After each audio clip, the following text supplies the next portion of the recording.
Assalamualaikum warahmatullahi wabarakatuh. Hamdan wa syukran lillah, wassalatu wassalamu ala rasulillah wa ala alihi wa sahbihi wa mawalah, amma ba'du. Anak-anakku semua yang dirahmati oleh Allah Subhanahu wa ta'ala, bagaimana kabar kalian hari ini? Miss harap kalian tetap sehat dan tetap menjalankan ibadah puasa. Dan tentu saja tetap semangat belajar dari rumah.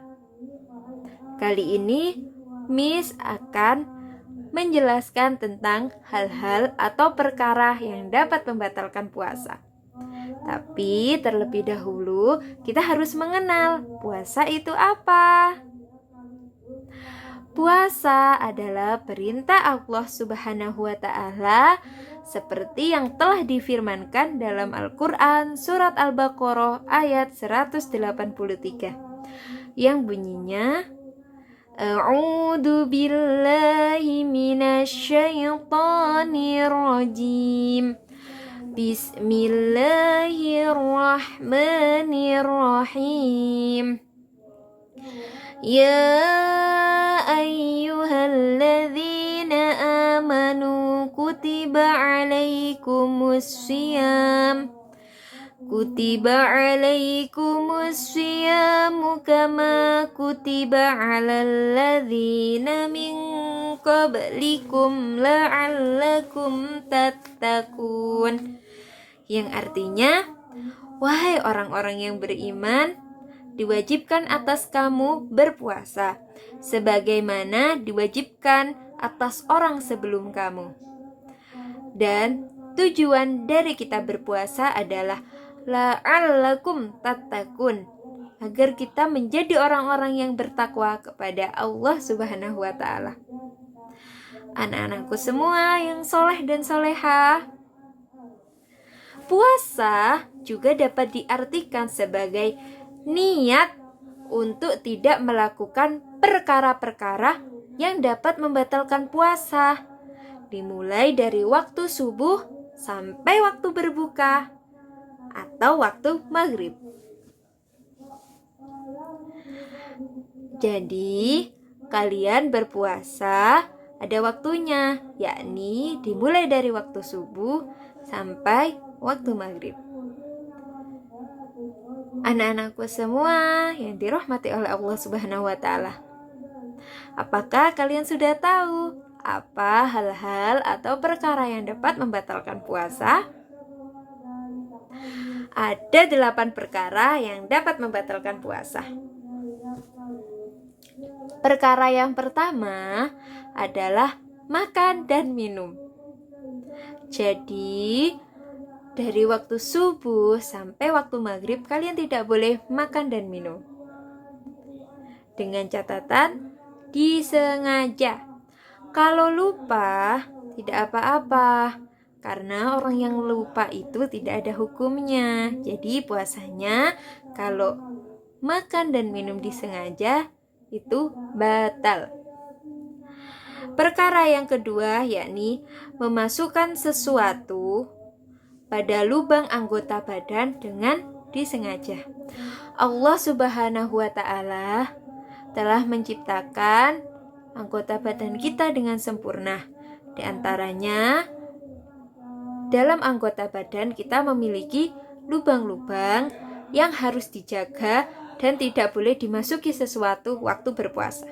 Yang pertama, ada lubang telinga.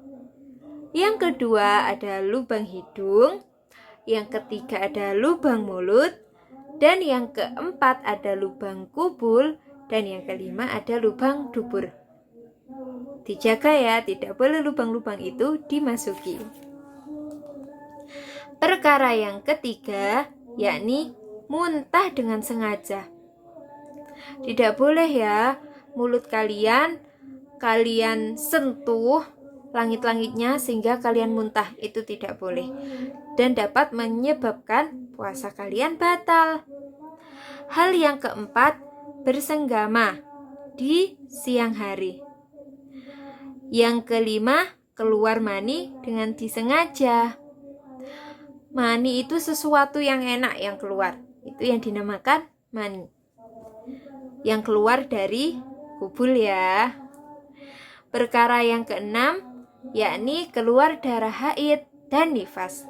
Darah haid untuk kalian yang perempuan pasti akan mengeluarkannya. Darah haid adalah darah yang keluar dari farji perempuan atau wanita ketika berumur 9 tahun kurang 15 hari. Tapi tidak selalu 9 tahun ya.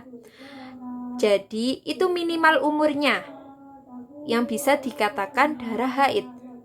Jadi kalau umurnya kurang dari 9 tahun 15 hari, itu tidak bisa dikatakan darah haid. Dan darah haid merupakan salah satu tanda balik bagi perempuan. Dan darah nifas ya, darah nifas adalah darah yang keluar ketika perempuan setelah melahirkan. Jadi itu merupakan perkara yang keenam yang dapat membatalkan puasa. Perkara yang ketujuh, gila atau hilang ingatan. Jadi kan ada seseorang yang mungkin mengidap ayan atau penyakit gila seperti itu. Kalau penyakitnya sedang kumat atau gilanya sedang kumat, berarti puasanya batal anak-anak. Dan perkara yang kedelapan atau yang terakhir adalah murtad. Murtad adalah keluar dari agama Islam. Kan syarat kita untuk dapat berpuasa kan beragama Islam. Jadi kalau orangnya murtad atau keluar dari agama Islam, itu dapat membatalkan puasa. Sudah paham 8 perkara tersebut? Oke, itu tadi perkara yang dapat membatalkan puasa. Tapi anak-anakku yang soleh-solihah, juga ada perkara yang dapat menghilangkan pahalanya puasa. Jadi puasa kalian sah, tapi tidak memperoleh pahala dari Allah Subhanahu wa Ta'ala. Seperti yang telah disabdakan oleh Rasulullah Muhammad SAW. Khamsatu asya'un tuhbitu sawabas shaum. Artinya ada 5 perkara yang dapat menghapus pahalanya puasa. Ibaratnya seperti ini anak-anak. Ada orang yang bekerja dengan keras, dengan semangat, dengan letih, dengan lelah, tetapi tidak diberikan gaji. Itulah ibaratnya kalau kalian puasa tetapi cuma dapat haus, cuma dapat lapar, tetapi tidak memperoleh pahala. Sungguh sia-sia ya. Jadi kalian harus menghindari 5 perkara tersebut. Apa saja 5 perkara tersebut? Yang pertama ada al-kadzibu, artinya berbohong. Jadi kalau kalian waktu puasa berbohong, itu dapat menghilangkan pahala kalian berpuasa. Jadi hati-hati ya, tidak boleh berbohong. Yang kedua, al-ghibatu, artinya menggunjing atau membicarakan keburukan orang lain di belakang orang tersebut. Itu tidak boleh. Nanti membuat pahala puasa kalian hilang. Perkara yang ketiga yaitu an-namimatu atau adu domba. Makanya lisan, perbuatan harus kalian jaga selama berpuasa ya. Yang keempat, al-yaminul ghamus, artinya ingkar janji. Hati-hati ya dalam berucap agar kita tidak ingkar janji.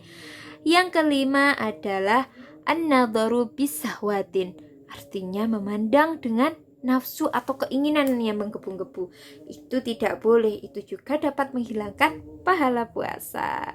Sudah jelas?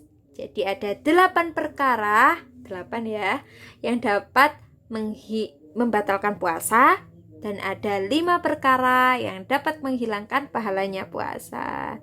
Harus diingat-ingat. Cukup sekian, semoga menjadi ilmu yang bermanfaat dan dapat dijalankan dengan hati-hati. Usikum wa nafsi bitaqwallah. Wassalamualaikum warahmatullahi wabarakatuh.